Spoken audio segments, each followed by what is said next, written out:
All right, let's talk about something that probably crosses your mind from time to time. What happens if you lose your most important files? Well, in the next few minutes, we're going to take the whole techie subject of data backup and turn it into a super simple, clear plan to protect your digital life. So let's just start with this question because it's a scary one.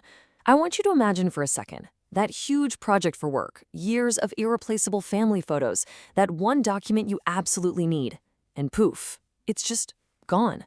It's a total modern-day nightmare, and believe me, it happens way more often than you think.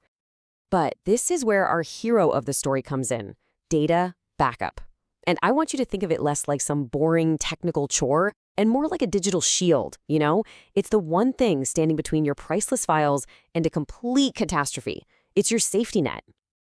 So why is having a backup not just, a good idea, but an absolute must-have in this day and age? Let's dive in and break it down. Okay, so a backup is basically your all-in-one defense plan. It doesn't matter if your hard drive just gives up, a file gets corrupted, you accidentally delete something important, we've all been there, or even if you get hit by some nasty malware. A good backup means you can get back on your feet quickly, with way less stress. It's how you make sure the stuff that's important to you stays safe, period. All right, so we get why we need them. Now let's get into the what, the basic building blocks you'll use to create any solid backup plan. At the heart of it all, there are really three main methods: full, incremental, and differential backups.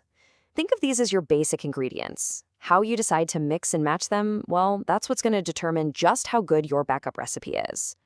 And you can see there's a bit of a trade-off here, right? A full backup is super simple and the fastest way to get your stuff back, but man, it eats up the most storage space. Then you've got an incremental backup, which is tiny. It only saves what's changed since the very last backup, but that can make restoring everything a bit slow. And differential, it kind of strikes a nice balance. It saves all the changes since the last full backup, making it a really great middle-of-the-road option. So knowing the types is one thing, but using them in a smart, automated way, that's what gives you some really powerful protection. And that's where these strategies come into play. One of the most popular and honestly effective strategies is called grandfather, father, son, or GFS. Now, don't let the name throw you off. It's actually pretty simple. It's just a really clever way to create this structured history of your data with daily, weekly, and monthly copies. It gives you all these different points in time you can restore from. And here's what that actually looks like on a calendar. Your son backups are your dailies, and you usually keep those for about a week. The father backups, those are your weekly snapshots, and you hang on to them for a month. And then the grandfather is your big monthly archive. That's the one you keep for the long haul. This pyramid visualizes it perfectly. Down at the bottom, you've got all those frequent short-term son backups, great for recovering a file you just worked on yesterday. And way up at the top, you have the less frequent but long-term grandfather archives for, a major disaster. See? Each layer gives you a different kind of protection. Okay, the moment of truth. Disaster has struck. Your system is down. You need to get your files back. What happens now? This right here, this is the moment your entire backup plan has been waiting for. The path you take next really depends on what went wrong. Is it just a tiny little hiccup, or is it a total catastrophe? You've basically got two main options.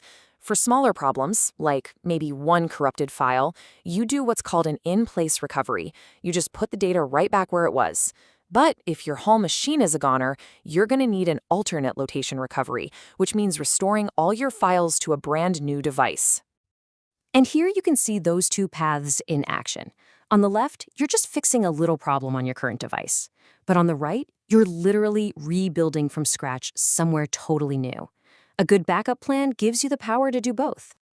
Okay, we've covered the why, the what, and the how. But if you remember only one thing from all of this, please make it this next idea. This is the simple, powerful, golden rule of keeping your data safe. You ready for this? It's so easy to remember, and it is incredibly effective. First, have at least 3 total copies of your data. That's your original, live data, plus 2 backups. Second, you're going to keep those copies on 2 different kinds of media, like an external hard drive and a cloud service. That way, if one type of storage fails, you're still covered. And finally, number 1, you have to keep one of those backup copies off-site. Because think about it. If there's a fire or a flood or even a theft at your home or office, that off-site copy is going to be safe and sound. So that's it. That's the 3-2-1 rule. 3 copies, 2 different formats, one of them off-site. It's a simple rule, but it builds in so much redundancy and resilience that no single point of failure can ever wipe out your data. It is the ultimate digital safety net. So there you have it. That's your guide. And really, this isn't just about tech. It's about peace of mind. It's about protecting your work, your memories, your entire digital life. So the only question left to ask is, what's your 3-2-1 plan going to be?